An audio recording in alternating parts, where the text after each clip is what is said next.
Yes, lalo na sa showbiz, nananatiling positibo si Julian Santos sa paglipas ng panahon. Sa edad na 47, mas pinipili na niya ang mga proyekto para mas bigyang oras sa kanyang pamilya. Ayon sa aktres, hindi siya nababahala sa pagtanda. Sa halip, excited siya mag-grow old kasama ang kanyang mga anak at asawa. Aging is something to look forward to, anong aktres. Kapag may dumarating na project, nakikipag-usap siya ng maayos sa mga producer para makahanap ng maayos na setup. Wala siyang demands at handa siyang tumanggi kung hindi akma sa kanyang schedule. Diba? Actually, eto friendship ang isang good example dyan na talagang family first muna.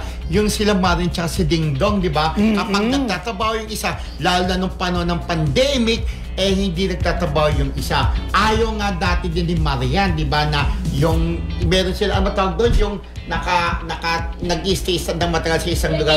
Lock-in. Ito rin si Juday. Kung pansin din natin, wala siyang serye, di ba? Madalang na rin gumawa ng pelikula kasi talagang focus siya sa kanyang pamilya. At saka hindi lang yun, focus din siya sa kanyang business at pagluluto, di ba? Pero ito nga din si Juday, di ba? Sabi nga niya, hindi na siya basta-basta tatanggap na project, may mga tinatanggihan na siya kasi na halos lahat ng klase ng role natanggap na naman niya at tatanggap siya kung aayon sa kanyang schedule. O tsaka wala naman din siya dapat pampatunayan, di ba? Sa tagal niyang artista, yung mga gusto niyang gawin, yung mga gusto narating na niya, at ang sabi nga niya, hindi raw siya natatakot na tumanda. Siyempre, kung tatanda kayong kasama mo naman yung mga mahal mo sa buhay, kagaya si Dredd, tong friendship natin, kasama si Kiel. Tayong tatlo. Grow old with you. Magkakasama tayo maganda, di ba? Yung dapat nakikita tayo sa ni Rodel Lupay. So, bumati ka, gano'n.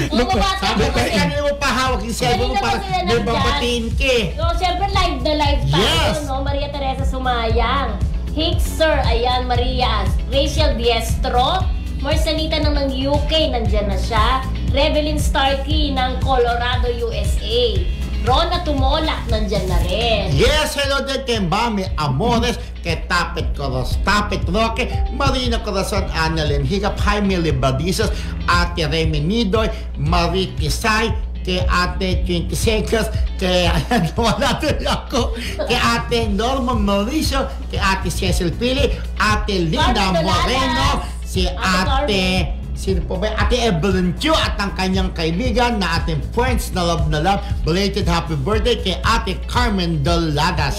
Naku, hindi ko makita. Hinahanap ko yung mga iba pa. Ang hina ng signal. Hello. Rose Brian Nasalo. Eva, hello. Evangeline Alarma. Hello. Okay, yan mamaya balikan natin pag lumaan.